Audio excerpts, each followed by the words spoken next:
Saya jumpa orang pencen yang ramai. Ramai orang pencen. Dan saya nak sebut perkara ni. Penting sangat. Saya dulu masa jadi perunding cara rumah tangga, ramai orang pencen, orang tua umur 60 lebih datang nak bercerai.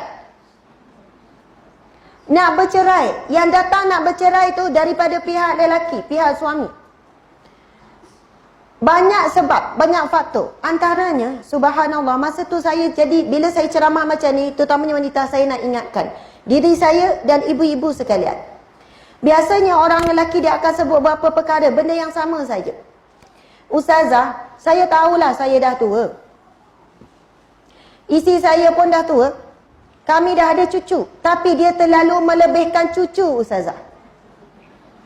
Nampak benda tu biasa.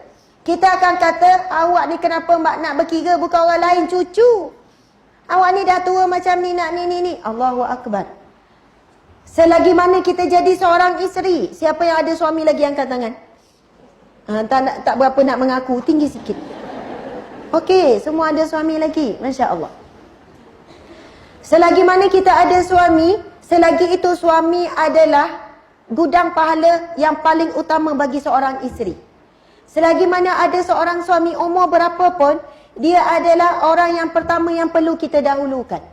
Allah akan uji dalam hidup kita, akan ada anak, kemudian ada cucu.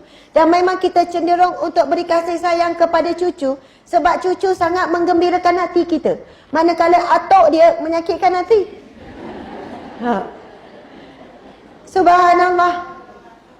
Sebab itu kita cenderung untuk memberikan perhatian, kasih sayang kepada mereka yang menggembirakan hati kita. Tetapi percayalah, apabila kita melakukan sesuatu dalam keadaan kita teruji sabar, dalam keadaan kita buat kerana Allah, maka pahalanya berganda-ganda. Lagi susah kita nak buat sesuatu ketaatan, kebaikan, lagi tinggi pahalanya. Dinilai kepada apa? Kesukaran, tahap kesukaran. Memang ada orang selalu kata pada saya, senanglah ustazah, ustazah tak ada di tempat makcik. Senanglah ustazah cakap macam tu, suami ustazah okey. Kalau ustazah diuji dengan saya ni, suami saya pemalas, suami saya tak semayang. Orang lain semayang sehari 5 waktu, suami saya 5 hari baru 1 waktu. Sekian-sekian. Saya nak sebut begini, kita boleh hitung alasan demi alasan. Kita boleh hitung halangan demi halangan untuk kita buat baik. Tetapi bila masuk dalam kubur besok, kita orang yang paling menyesal. Rupanya ujian yang Allah hadirkan, halangan untuk kita buat baik tersebut, itulah laluan pahala yang lebih tinggi. Sehingga kan esok kita akan berterima kasih kepada Allah. Ya Allah, rupanya inilah jalan yang mengantarkan aku ke syurga, iaitu melalui jalan sabar. Jalan sabar. Sebab itu kita sentiasa diuji dengan orang yang paling dekat dengan kita. Suami, anak, cucu dan sebagainya. Masya Allah, Allahu Akbar. Jadi, antara yang suami sebut, orang-orang dah pencen sebut, kecil hati bukan dengan orang lain, dengan cucu. Ustazah, kalau anak saya bersalin 40 hari, dia tinggal saya. Dia jaga anak. Dulu dia lupa masa dia bersalin, saya jaga dia, bukan mak dia jaga dia. Tapi hari ini dia tinggal saya 40 hari. Saya takkan tinggal rumah ni, saya tingkat dengan surau, saya tingkat dengan masjid. Saya tak boleh duduk dekat kawasan rumah anak saya. Tapi dia buat pilihan pada saya. Nak ikut, tak nak duduk rumah. Macam tu pula. Kembali. Saya jumpa ramai orang tua yang mengadu macam ni. Subhanallah. Bayangkan kalau suami tak redha 40 hari isteri tu tak dapat redha suami. Na'udzubillah min zalik, na'udzubillah. Yang kedua, biasa suami orang-orang tua kata, Ustazah, saya ni kalau nak makan sedap lah, tunggu anak cucu balik. Macam-macam lauk, kejap masak. Kalau dengan saya, dia nampak tua 10 tahun. Kalau anak cucu balik, dia nampak muda 10 tahun. Dengan saya asyik sakit lutut, sakit pinggang, nak ajak pergi pasar pun tak nak. Nak ajak pergi sana pun tak nak. Tak larat lah, penat lah, itulah, inilah. Bila shopping nampak lutut dia elok.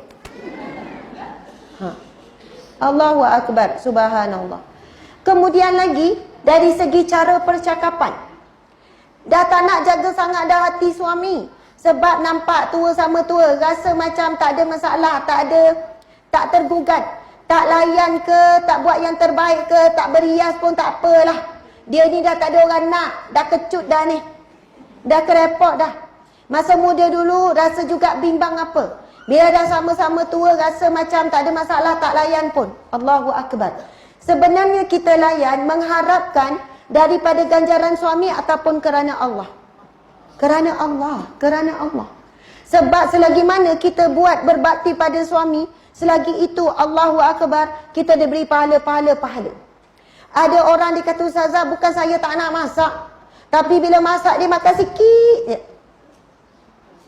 Saya masak biaya bukan makan sangat pun. Saya kata, tapi dia suka masak ke suka beli? Suka masak. Penat Ustazah masak, Ustazah. Kan senang beli. Kita dah tua tak payah berkira sangat. Ada lelaki tak nak, dia nak isi dia masak. Masalah simple-simple pun. Saya kata macam ni. Allah dia bukan lihat result. Dia lihat apa yang kita buat. Contohkan kita masak nasi biryani, nasi Bukhari. Kemudian lembek tak jadi. Masak 2 jam. Lepas tu bila hidang tak jadi. Lembek tak sedap. Terlebih air. Kuah pun tak jadi. Manusia tengok usaha kita masak ke tengok hasil kita masak?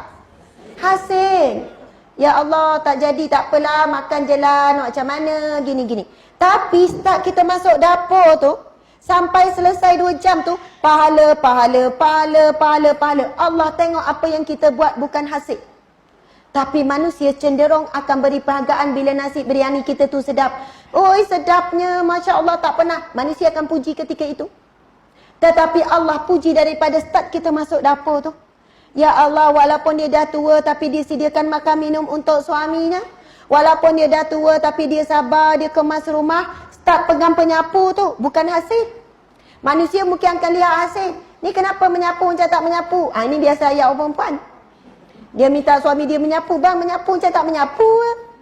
Orang lelaki kalau menyapu memang laju. Dah siap. Orang perempuan memang lama. Tunduk, selak, cari bawah sofa, korek-korek. Dia kata kenapa nak susah korek-korek? Benda tersembunyi jangan dicari-cari. Betul kan? Subhanallah. Tapi selama mana kita pegang penyapu tu kan, pahala. Itulah gudang terbesar seorang wanita. Allah bukan suruh kita susah payah cari pahala di luar rumah. Tetapi di dalam rumah itulah tempatnya kita mengumpul pahala demi pahala. Masya Allah, Allahu Akbar.